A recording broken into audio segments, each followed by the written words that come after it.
Well, that was a spirited conversation, and there's more to come. So does remote work already need remodeling? I think it does, but that's my personal opinion. So next, we're looking at the pros and the cons of the new normal, whether that's working from home, working from a different country, a few days a week in the office, or a hybrid model unique to you. Remote work is what many of us have always wanted, and it works, right? Well, I don't think it's not working real well yet, but it will eventually. Our next speakers are here to discuss what already needs to be changed and how. Please welcome in conversation with Pascale Davies of Euronewss, ESOMAR CEO Kristin Luck, and Andela CEO Jeremy Johnson.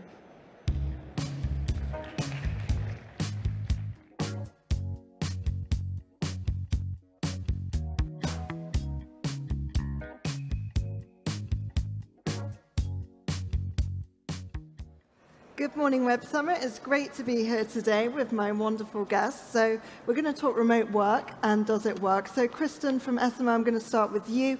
Does it work, yes or no?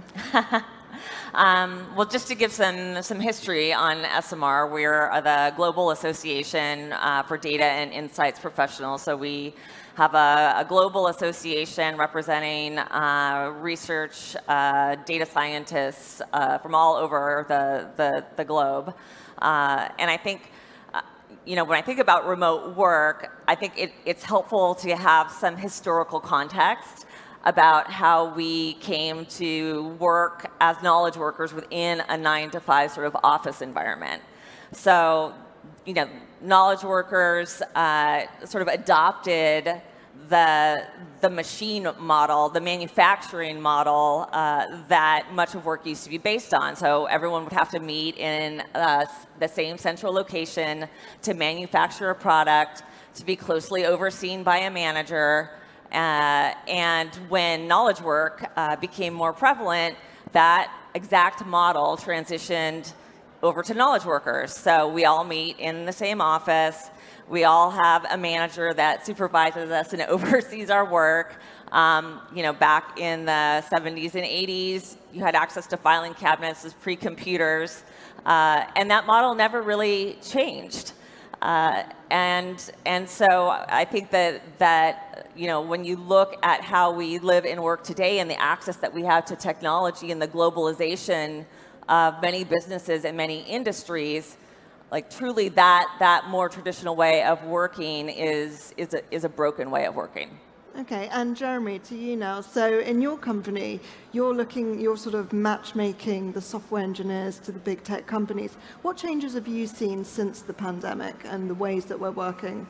It's been dramatic. I mean, we should probably start off with a little bit of background also. Andela is the world's fastest growing technical talent network. So we represent engineers in over 90 countries at this point who are working with hundreds of the world's top companies without having to leave their home country.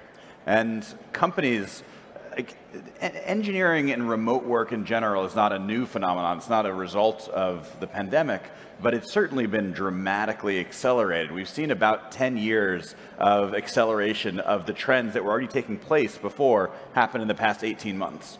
And so what that's meant for roles, especially like engineering, where you can often quantify output, is much more willingness on the part of employers to think about, okay, you know what? I am open to remote. I don't think the genie is going back in the bottle. Like, I think this is going to be a longer term thing. Therefore, I might as well think about where I could source from. And the challenge then becomes, how do you think about assessing without as much cultural context? How do you think about compliance and logistics for a talent that is not going to be in a country you've ever been to? And that's where things start to get more complex in terms of how companies think about it, and part of why Andela has had such a strong year, because these are problems that we solve for people. Okay, great. And I want to talk to you, Kristin, about women. So the shocking statistic, according to McKinsey, 79% of men said they had a positive experience from working from home, compared with just 37% of women. So what's going wrong? Well, there's a number of factors. Harvard Business Review came out with a study, I think maybe just a couple weeks ago, around Zoom fatigue.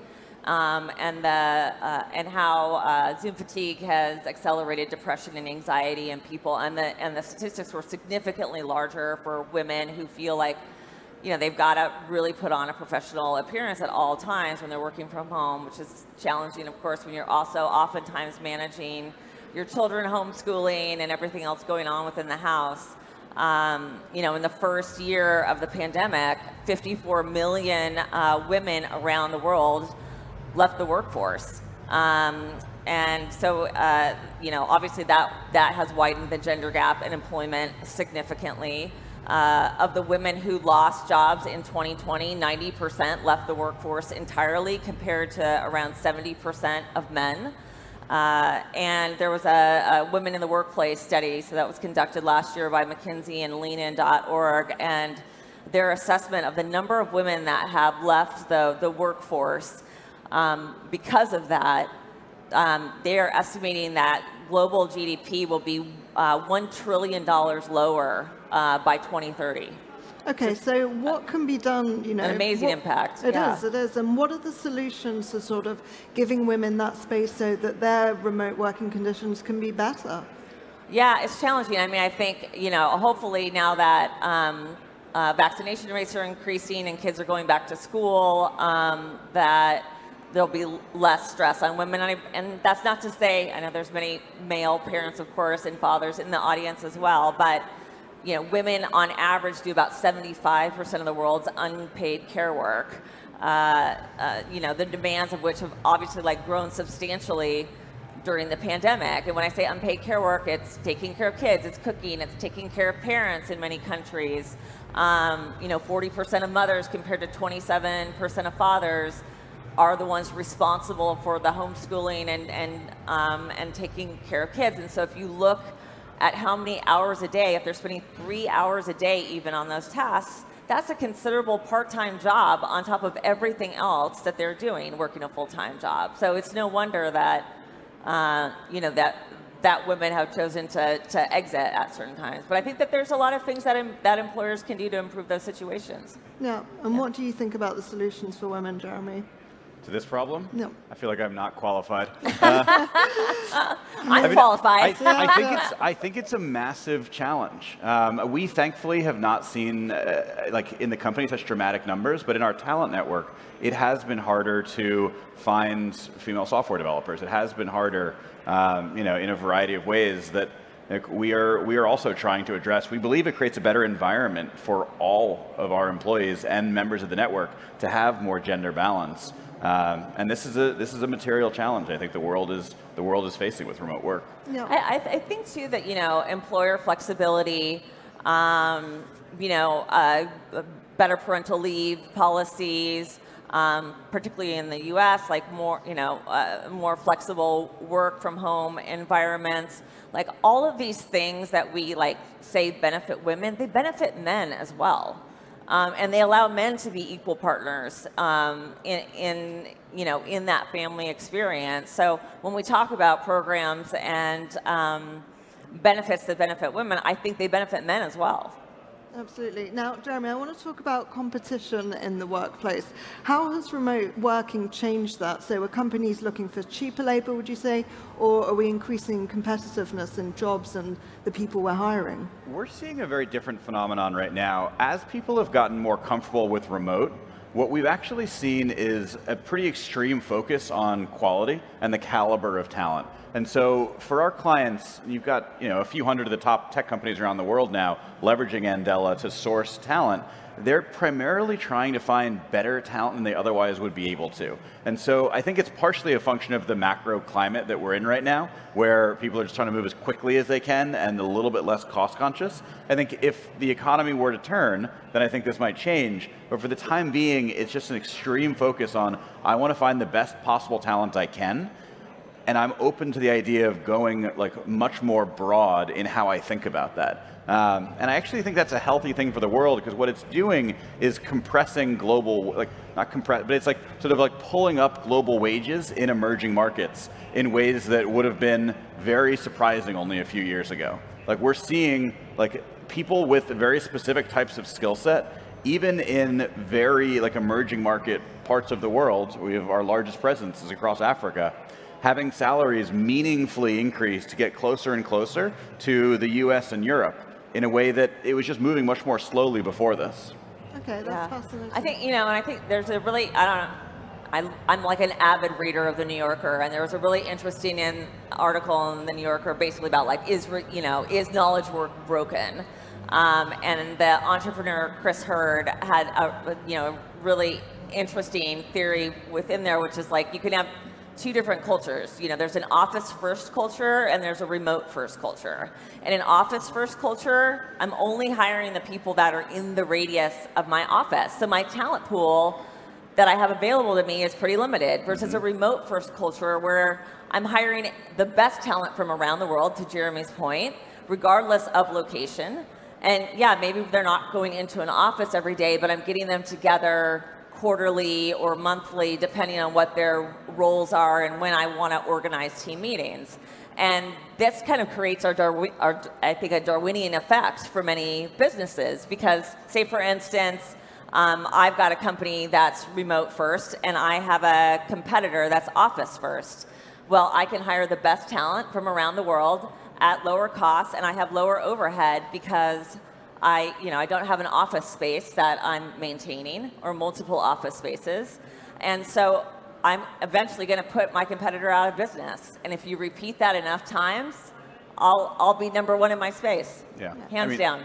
It's just true. It's almost like gravity. You can fight against it for a while, but it requires energy. And eventually, you just have to let it go. It's going to become increasingly difficult for office-first cultures to compete with remote-first cultures, which is part of why this conversation about how to do remote-first well is so important. Yeah, absolutely. Yeah. So let's look at the future, really. A lot of people are saying the hybrid model is sort of the key idea here. Do you think that's true, or what do you think? No, not so much, Jeremy. Why not?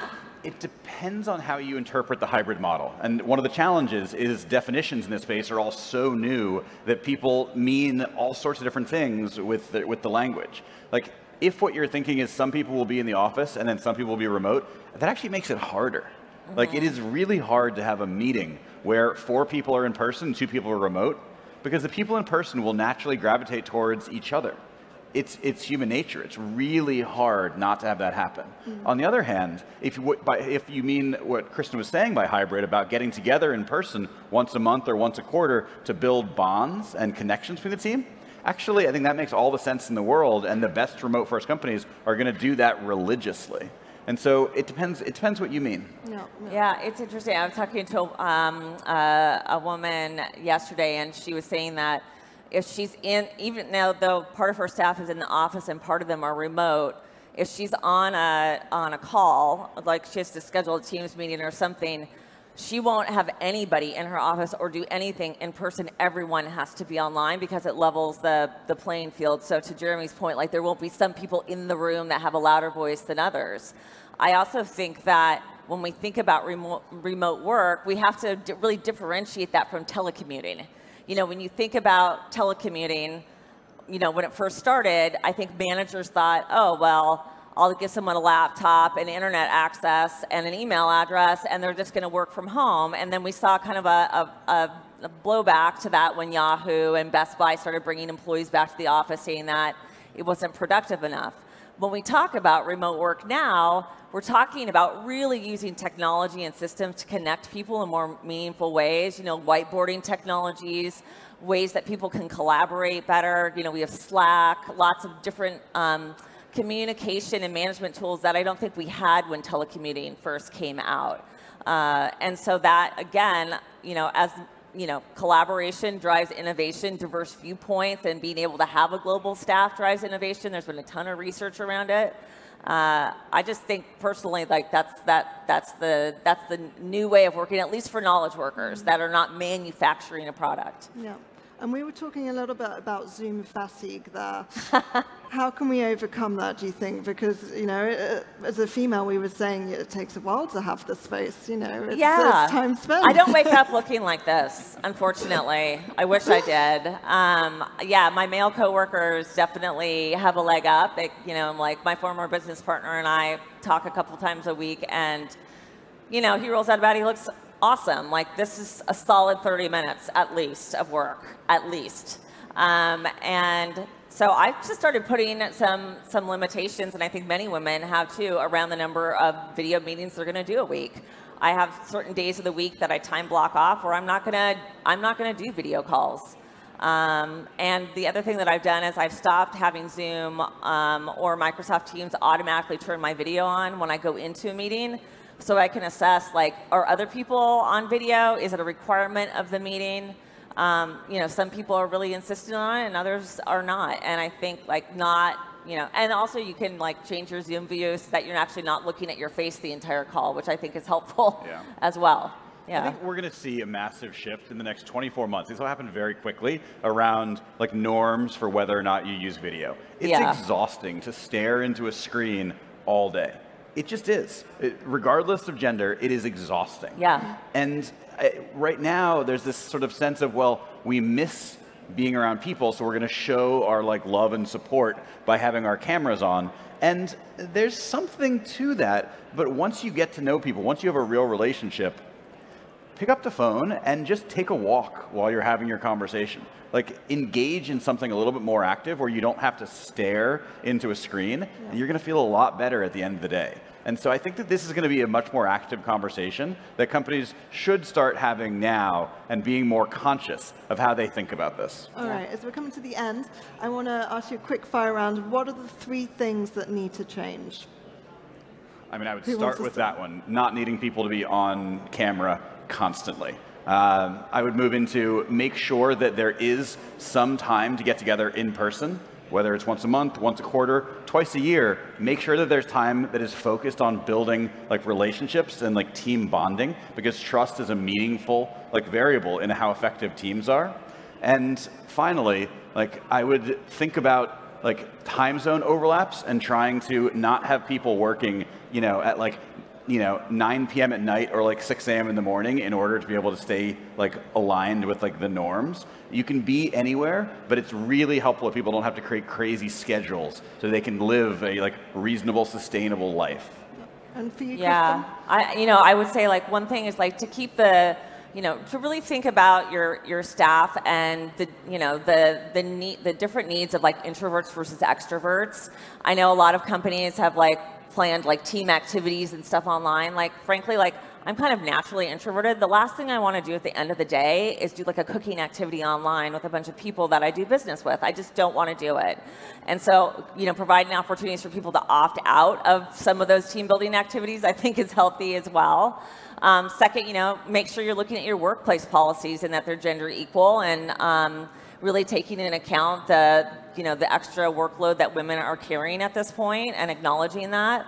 And then lastly, you know, really look at your global hiring practices. What can you do to hire a more global and more representative workforce? Because I do believe, you know, to Jeremy's point, you know, you get a better talent pool overall and a more diverse talent pool, and that drives innovation and new product development, and I think creates a better competitive environment for your company.